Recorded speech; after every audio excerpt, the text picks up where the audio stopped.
Hey guys, my name is Fernando. I'm one of the new partners to just join Seller.Tradecraft. All the time I'm getting asked what's going on in the Amazon industry, and so I wanted to share a little bit of what I've been seeing, which I feel like is really interesting to share. So right now Amazon is incredibly hot. I mean, it's definitely one of the industries to be in, especially out of e-commerce.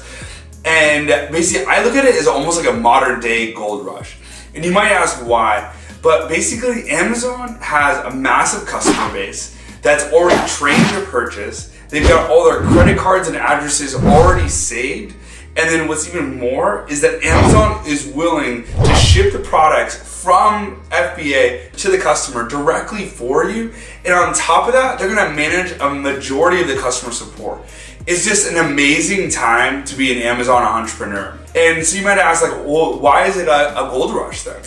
So the reason is there's companies out there right now like Anchor, which is primarily selling on Amazon, and they're valued at over $1 billion. That's 3 commas. But it's not even just them. It's other companies that are selling for 40, 50, and even 75 million. And those are just the ones that I know about. And so it's an incredible time to be an Amazon entrepreneur. And then, so yeah, I wanted to share 15 of the most common mistakes that I see, new and even experienced sellers making on the marketplace. And, just a little spoiler out there, we've made a ton of them. Okay, so let's jump into it. So mistake number 1 is thinking that Amazon is too saturated.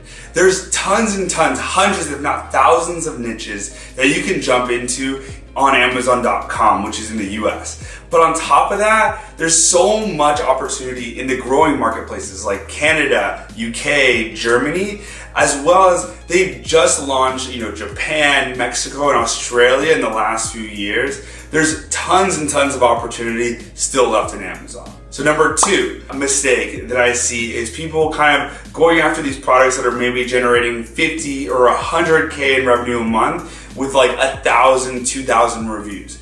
I mean, truthfully, like no one's gonna buy your product with like 20 reviews when there's someone else out there with like 1,000 reviews. It's gonna be super hard to convince people, even if you have an original product. I mean, unless you have a big bankroll and you're willing to lose money for the first 6 months, I would go for way less saturated products, maybe no more than 150 reviews, because then it's reasonable for someone to buy your product that's a little bit different, maybe better quality or new feature with only 20 reviews compared to that one with 150. Mistake number 3 is honestly just trying to learn everything at once. So a lot of you guys know I have like an amazing business partner. His name is Nick. And the cool thing is when we were starting out, we decided to kind of divide and conquer. So he's much better at kind of the listings and the optimization. I'm much better at product selection and kind of strategy. And so I see a ton of new sellers where they're kind of coming in and they're trying to master PPC and their launch strategies before they've even chosen a product.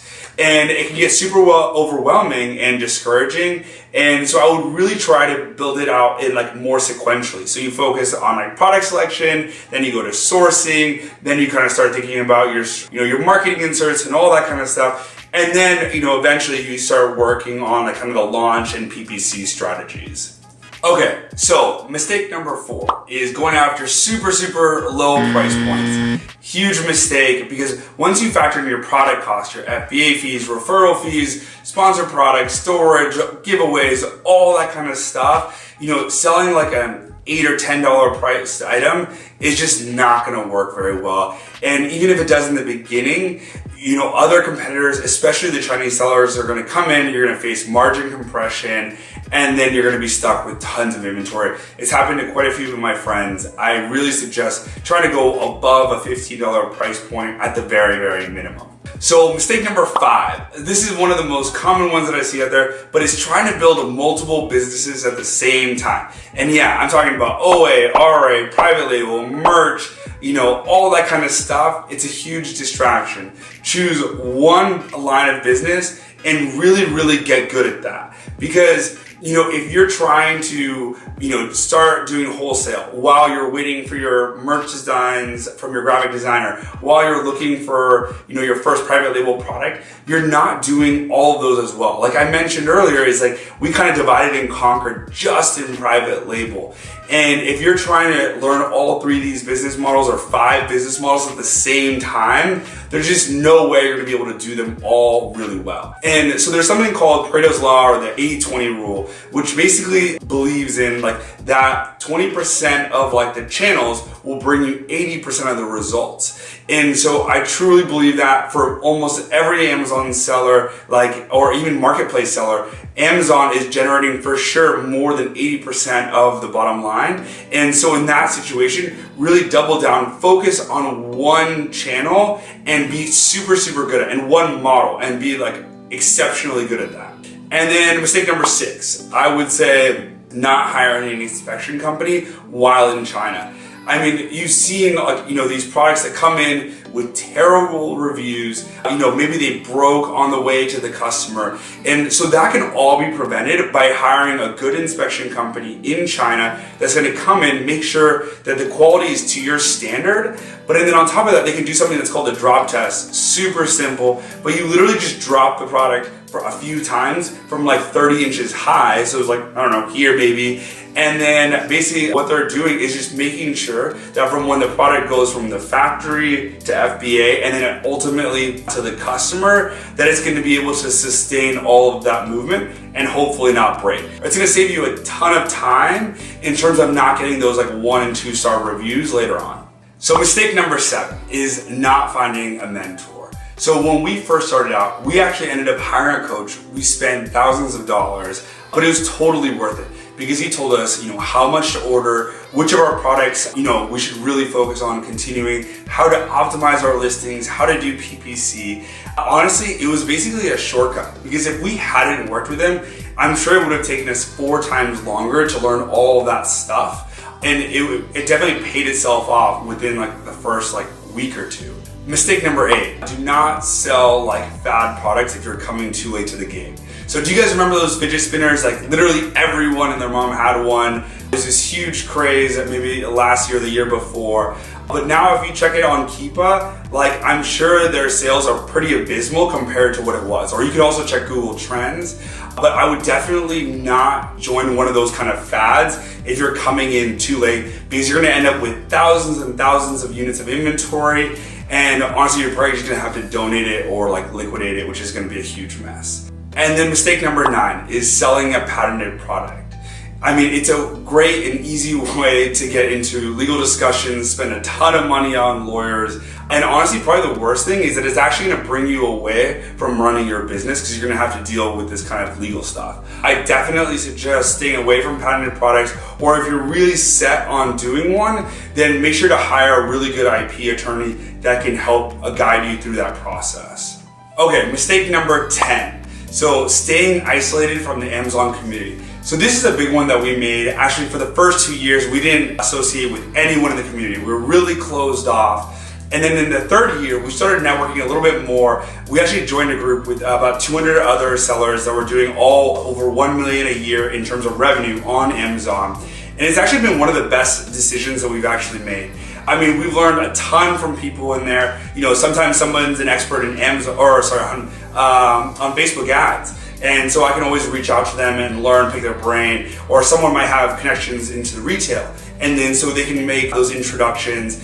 And I mean, honestly, that's how we met Anthony. We actually just came back from Cancun. There was about 70 of us that were there, and it was a blast. I mean, we networked, we learned a ton. I mean, we're, chilling at the pool, having margaritas. Honestly, I had so much fun, I ended up losing my voice. But yeah, I mean, it's totally worth it. And honestly, you have to really contribute. I think that's one of the big things, that if you're kind of always silent, kind of in the background and never say anything, then if you're asking somebody for help, they're way less likely to actually want to help you. Mistake number 11 is not paying attention to dimensions and weight. So for instance, standard size is 18 by 14 by 8 inches. Pretty straightforward, but for whatever reason, if your product is really close to exceeding one of those sides, definitely talk to your manufacturer, make sure that it does not go over, or see if you can repackage it. This has happened to us where we're like 0.1 inch over. I mean, it's like tiny, but Amazon is brutal and they're unforgiving, and you now have an oversized product. So definitely be really cognizant of that, because otherwise you can end up losing thousands of dollars in terms of FBA fees. So what's the easiest way for a supplier to determine whether you're a rookie or an experienced seller? And it's honestly the way that you carry yourself. If you're kind of asking really newbie questions and you're really coming off as an inexperienced seller wanting to order like 50 units, then the supplier is going to know that like chances are you're not going to be successful. So they're going to try to rip you off on that first order, because odds are that you're not going to reorder. So that's why I really suggest using templates and really coming off as a bigger player, because it's just, in their culture to kind of take advantage of those kind of newer sellers. So mistake number 13 is only getting one shipping estimate. So if you only have one shipping estimate from one freight forwarder, you have no idea if it's a good price, a bad price. And I see tons of people posting in the Facebook groups all the time, which, is like, it's fine, but like no one knows, what product you're selling and like the dimensions and how many cartons and where it's going. Like, that's impossible to ask. So, the better solution is to reach out to 5 freight forwarders, get quotes, and it's way easier to negotiate based on other people's prices than just kind of shooting in the dark. So mistake number 14 is not using the subject matter fields in the back end. So you can actually put in 50 characters into each line, and there's actually 5 lines. So that's an extra 250 characters on top of your back end keywords. And what's really interesting is, so these are all indexed, but they're not filtered, which is super, super important. So you may or may not, we do, basically put it in your competitors' names in the subject matter field, because it's not gonna get filtered, but it's gonna help you rank for their names. And then number 15 is not knowing your numbers. We were, again, guilty of this for maybe the first 18 months, where we really focused on top line and everything was growing, but we didn't really focus on our bottom line, or what we call contribution margin, which is everything after all the variable fees. So like, storage costs, PPC spend, referral fees, FBA fees, all that kind of stuff.